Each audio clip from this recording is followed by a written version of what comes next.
Hello, this is Ruslan Belov, as always, and this is another daily update on the course of combat operations on the Ukrainian front. Yesterday we discussed the situation in Kupiansk in detail, and over the past 24 hours it has become even more tense. Previously, there had been certain hopes that it would be possible to contain the advance of the Ukrainian armed forces in the central part of the city. First, due to the dense high-rise development, which in itself serves as a natural defensive line. Second, the railway infrastructure running through this area also favored the defending side. However, the situation is now gradually shifting from difficult to critical. This is clearly visible in the current configuration of the front line. After consolidating their positions in the private housing sector on the western outskirts of the city, the Ukrainian armed forces have begun exerting active pressure on the central districts of Kupiansk. At present, these assaults cannot be contained. Over the past day, Ukrainian units advanced approximately 800 meters from Sadovaya Street and reached Constitution Avenue. This was not merely an advance through low-density residential areas. Ukrainian forces took control of a number of key and well-fortified facilities: the Central City Hospital, the Maternity Hospital, a clinic, a school, as well as 5 additional multi-story residential buildings. Under different circumstances, all of these structures could have served as strong defensive positions, but in this case they have fully fallen under Ukrainian control. There is objective control footage showing Russian drone operators striking Ukrainian positions in one of the captured high-rise buildings. As a result of this strike, 1 Ukrainian serviceman was eliminated. If we draw a preliminary conclusion, we must acknowledge that the situation continues to deteriorate, and the likelihood of holding the city is decreasing with each passing day. Unfortunately, this is the reality. Is there still a chance to turn the situation around? Yes, such a possibility remains. The point of no return has not yet been crossed. It will be reached if Russian units are completely pushed out of the right bank part of Kupiansk. In that case, holding the left bank would make no sense. It is significantly lower than the right bank, and remaining there under constant enemy fire would only result in unjustified losses, forcing the troops to withdraw without a fight. As long as Russian forces maintain a presence on the right bank, there is still a chance to stabilize the situation and transition to counter-offensive actions. We will continue to closely monitor developments. In addition, fighters on the ground report that Ukrainian forces have begun actively using infiltration tactics with small groups, essentially adopting an approach that Russian units have widely employed in recent months. This involves numerous small groups, supported by drones, attempting to slip unnoticed between Russian positions. In modern warfare, there is often no rigid, continuous front line where buildings or trenches are occupied by hundreds of soldiers. Typically, each strongpoint is defended by only a few servicemen, and the same applies to urban structures. Under such conditions, small groups can pass between positions, remain undetected, build up forces in the rear, and then strike.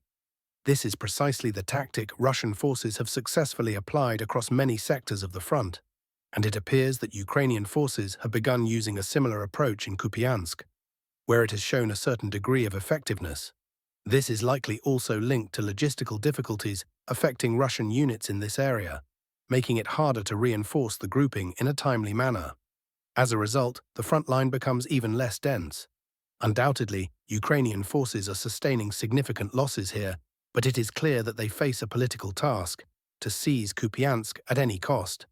What this will ultimately lead to should become clear in the near future. Now let us move on to areas where Russian forces have made advances. Such successes have also been recorded in urban areas. In particular, positions were improved in Rodinske on 2 axes simultaneously, in the northern and eastern parts of the city. In the north, Polovaya Street and Kosmonavtov Street were taken under control, with additional advances along Kazatskaya and Tchaikovsky streets. More substantial gains were achieved in the eastern part of Rodinske.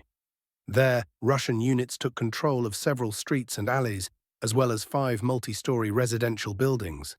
Each captured high-rise provides a more stable and reliable foothold. The main challenge in Rodinske remains the central high-rise residential blocks. Fighting there has been ongoing for several months, and despite continued pressure, it has not yet been possible to completely break the resistance of the Ukrainian garrison. This is what the current situation in Rodinske looks like. Despite the fact that Ukrainian units there are almost encircled and their primary supply is carried out by heavy transport drones via air, it would still be premature to speak of a 100% guarantee of the city's complete capture by the end of the month. There are chances, and the recorded advances indicate that the initiative remains with the Russian side, while Ukrainian defenses are under serious strain. Nevertheless, Ukrainian forces have been holding Rodinske since mid-October, more than 2 months, and are fully capable of holding out for another 1 or 2 weeks. Yesterday, information also emerged from Russian OSINT sources claiming that Rodinske has allegedly been almost completely cleared. However, we are awaiting objective control footage to conclusively confirm these reports. Sloviansk-Kramatorsk direction. Over the past several days, intense fighting has continued in the area of Reznikovka. At the same time, Russian armed forces units are attempting to break through from the Platovka area in order to envelop Reznikovka from the north. Extremely heavy fighting is also ongoing west of Vasyukovka. Russian units are attempting to advance toward Nikiforovka, with the aim of subsequently moving on Ry-Alexandrovka from multiple directions. The significance of this area is difficult to overstate. Beyond it lie watershed heights, control of which opens the way for large-scale battles for the Sloviansk-Kramatorsk agglomeration. Krasnoliman direction. Here, Russian forces continue to improve their positions south of Dronovka and the settlement of Stavki. Fighting continues in the Yampol area. Successes have been noted near Pazeno and Vasyukovka. Russian units are also advancing in the Dibrova area and conducting combat operations for Ozerne. Pokrovsk-Myrnohrad direction. Russian forces continue to advance from Udakhnoye and Kotlino toward Sergeyevka. Heavy fighting is underway for Hryshyn, with nearly half of the settlement already under Russian control. In addition, Russian units have breached Ukrainian defenses in Sofiivka and continue to develop their offensive in the Toretsk direction. In Dmitrov, pockets of Ukrainian resistance remain, and clearance operations are underway in the remaining parts of the city. The encirclement ring is gradually tightening. The situation in Myrnohrad has taken on a catastrophic character for Ukrainian forces. Attempts to consolidate positions and expand the grey zone failed for entirely understandable reasons. Units were squeezed from all sides, lacking maneuver space and with exposed flanks, creating a critical risk of rear strikes. As a result, on the southeastern flank, some Russian fighters were either captured or unfortunately killed. The situation there deteriorated rapidly. One Ukrainian serviceman wrote with evident despondency, "If you look at the map without illusions, the countdown to collapse has already begun." Meanwhile, the situation for Ukrainian forces is also worsening significantly in another city in Zaporizhzhia region, Huliaipole. Cartographic services have finally updated their maps and reflected the changes I mentioned in previous reports. Take a look at the scale of the advance demonstrated by the Russian army here. The offensive is being conducted simultaneously on 3 axes. In the northern part of the city, Russian forces took control of Michurina Street and Rapina Street. However, the key developments are unfolding in the eastern part of Huliaipole. Almost the entire eastern section of the city, with the exception of the remaining portions of 2 streets, is already under Russian control. Fighting is currently taking place on the approaches to the bus station located in the central part of the city. Moreover, information is emerging about a serious degradation of Ukrainian defenses in the northern part of Huliaipole as well. These changes have not yet been reflected on maps, but according to available data, Ala Onoshko Street is already under Russian control, and fighting has shifted toward Verbova Street. This suggests that all areas north of these streets have most likely also come under Russian control. Overall, the situation in Huliaipole for the Ukrainian side is beginning to develop according to the Seversk scenario. The city was well fortified. Huliaipole can indeed be described as a fortress city. However, despite this, the loss of control over it is occurring relatively quickly. To understand the scale, Russian forces entered the city on November 30th. Roughly 20 days of active assault operations have passed, and the results are already evident. Whether Huliaipole will be fully captured by the end of the month is difficult to say. My initial forecast pointed to February, as the most likely time frame for establishing full control. However, fighters of the Vostok grouping are acting quite dynamically, so there are certain chances of an earlier outcome. Incidentally, in addition to advances within the city itself, successes have also been recorded to the south. In this area, Russian units have taken control of industrial facilities. If they manage to advance from Dorozhnyanka directly toward the city, a very substantial pocket of up to 20 square kilometers could be closed here. As far as I know, movement in this direction is ongoing, with Russian fighters attempting to methodically dislodge Ukrainian units from strongpoints along the roadway. Overall, we are awaiting additional objective control footage to more accurately assess the situation.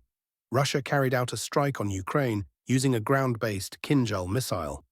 According to Yuri Podolyaka, the danger of this strike extends not only to Kyiv, but to a much wider area. Ukrainian monitoring resources reported that during the overnight attacks, the Russian armed forces used a new modification of the Iskander-M missile system for the first time, provisionally referred to as the Iskander 1000. The number 1000 refers to the estimated flight range of the new missile. Up to 1,000 kilometers, with a warhead weighing approximately 300 kilograms. When equipped with a lighter warhead weighing around 200 kilograms, the range may reach up to 1,300 kilometers. For comparison, the previous version of the Iskander had a maximum range of up to 500 kilometers, while carrying a much heavier 480-kilogram warhead. However, the 2 to 2.5-fold increase in strike range is far from the only innovation that Russia's adversaries, including the Ukrainian armed forces, have already encountered. As a result of the strike, the strategically important Odessa-Reni bridge was hit. The impact was precise, and traffic on the bridge has been completely halted in both directions. This bridge connects Ukraine's Danube ports with the country's main territory. The second key bridge, through which cargo from the Danube ports could be transported, is located near the settlement of Zatoka. It should be recalled that just a few days ago, this bridge was also subjected to a massive strike, having been hit by several dozen glide bombs and unmanned aerial vehicles. According to analysts, disabling the bridge in the area of Myaki could seriously threaten the delivery of strategically important cargoes to Kyiv.